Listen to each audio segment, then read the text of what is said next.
ஆதியாகமம் 38ஆம் அதிகாரம்.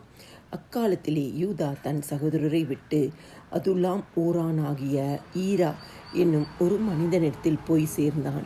அங்கே யூதா சூவா என்னும் பேருள்ள ஒரு கானானியனுடைய குமாரத்தியைக் கண்டு அவளை விவாகம் பண்ணி அவளோடே சேர்ந்தான்.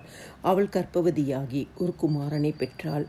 அவனுக்கு ஏர் என்று பெயரிட்டான். அவள் மறுபடியும் கர்ப்பவதியாகி ஒரு குமாரனை பெற்று அவனுக்கு ஓனான் என்று பெயரிட்டாள். அவள் மறுபடியும் கர்ப்பவதியாகி ஒரு குமாரனை பெற்று அவனுக்கு சேலா என்று பெயரிட்டாள்.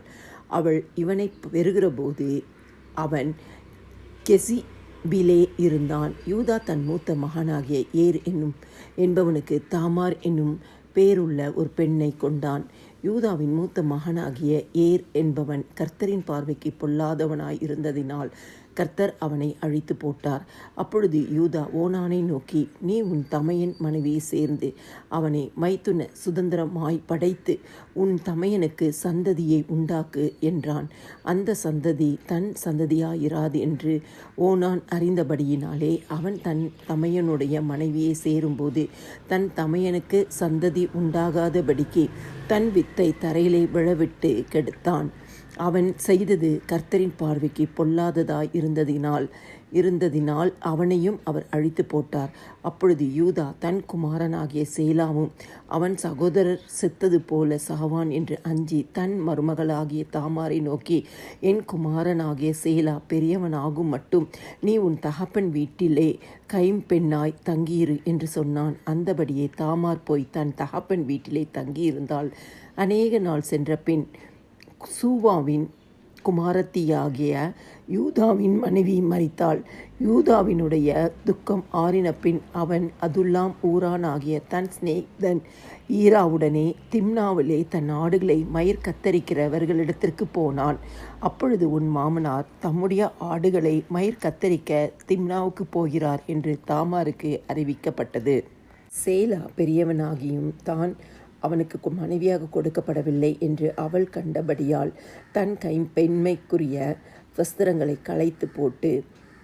களைந்து போட்டு முக்காடிட்டு தன்னை மூடிக்கொண்டு திம்னாவுக்கு போகிற வழியிலே இருக்கிற நீர் ஊற்றுகளுக்கு முன்பாக உட்கார்ந்தாள். யூதா அவளை கண்டு அவள் தன் முகத்தை மூடி இருந்தபடியால் அவள் ஒரு வேசி என்று நினைத்து அந்த வழியாய் அவளிடத்தில் போய், அவள் தன் மருமகள் என்று அறியாமல் நான் உன்னிடத்தில் சேரும்படி வருவாயா என்றான். அதற்கு அவள், நீர் என்னிடத்தில் சேரும்படி எனக்கு என்ன தருவீர் என்றான். அதற்கு அவன், நான் மந்தையிலிருந்து ஒரு வெள்ளாட்டுக்குட்டியை அனுப்புகிறேன் என்றான். அதற்கு அவள், நீர் அதை அனுப்பும் அளவும் ஒரு அடைமானம் கொடுப்பீரா என்றாள். அப்பொழுது அவன், நான் உனக்கு அடைமானமாக என்ன கொடுக்க வேண்டும் என்று கேட்டான். அதற்கு அவள், உம்முடைய முத்திரை மோதிரமும் உம்முடைய ஆரமும் உம்முடைய கைக்கோலும் கொடுக்க வேண்டும் என்றாள். அவன் அவைகளை அவளுக்கு கொடுத்து அவளிடத்தில் சேர்ந்தான். அவள் அவனாலே கர்ப்பவதியாகி எழுந்து போய் தன் முக்காட்டை களைந்து தன் பெண்மைக்குரிய வஸ்திரங்களை உடுத்தி கொண்டாள். யூதா அந்த ஸ்திரீயினிடத்தில் இருந்த அடமானத்தை வாங்கி கொண்டு வரும்படி அதுல்லாம் ஊரானாகிய தன் சிநேகிதன் கையிலே ஒரு வெள்ளாட்டு குட்டியை கொடுத்து அனுப்பினான். அவன் அவளை காணாமல் அவ்விடத்து மனிதரை நோக்கி, வழியண்டை நீரூற்றுகள் அருகே இருந்த தாசி எங்கே என்று கேட்டான். அதற்கு அவர்கள், இங்கே தாசி இல்லை என்றார்கள். அவன் யூதாவின் இடத்தில் திரும்பி வந்து, அவளை காணோம், அங்கே தாசி இல்லை என்று அவ்விடத்து மனிதரும் சொல்லுகிறார்கள் என்றான். அப்பொழுது யூதா, இதோ இந்த ஆட்டுக்குட்டியை அனுப்பினேன், நீ அவளை காணவில்லை, நமக்கு அவகீர்த்தி வராதபடிக்கு அவள் அதை கொண்டு போனால் போகட்டும் என்றான். ஏறக்குறைய 3 மாதம் சென்ற பின்பு உன் மருமகளாகிய தாமார் வேசித்தனம் பண்ணினாள். அந்த வேசித்தனத்தினால் கர்ப்பவதியும் ஆனாள் என்று யூதாவுக்கு அறிவிக்கப்பட்டது. அப்பொழுது யூதா, அவளை வெளியே கொண்டு வாருங்கள், அவள் சுட்டெரிக்கப்பட வேண்டும் என்றான். அவள் வெளியே கொண்டு வரப்பட்ட போது அவள் தன் மாமனிடத்துக்கு அந்த அடமானத்தை அனுப்பி, இந்த பொருட்களை உடையவன் எவனோ அவனாலே நான் கர்ப்பவதி ஆனேன். இந்த முத்திரை மோதிரமும் இந்த ஆரமும் இந்த கோலும் யாருடையவைகள் பாரும் என்று சொல்லி அனுப்பினாள். யூதா அவைகளை பார்த்தறிந்து, என்னிலும் அவள் நீதி உள்ளவள், அவளை என் குமாரனாகிய சேலாவுக்கு கொடாமற் போனேனே என்றான். அப்புறம் அவன் அவளை சேரவில்லை. அவளுக்கு பிரசவ காலம் வந்தபோது அவள் கர்ப்பத்தில் இரட்டை பிள்ளைகள் இருந்தன. அவள் பெறுகிற போது ஒரு பிள்ளை கையை நீட்டினது.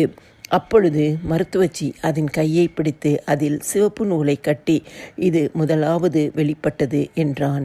அது தன் கையை திரும்ப உள்ளே வாங்கி கொண்டபோது அதன் சகோதரன் வெளிப்பட்டான். அப்பொழுது அவள், நீ மீறி வந்தது என்ன? இந்த மீறுதல் உன்மேல் நிற்கும் என்றான். அதனாலே அவனுக்கு பாரேஸ் என்று பெயரிடப்பட்டது.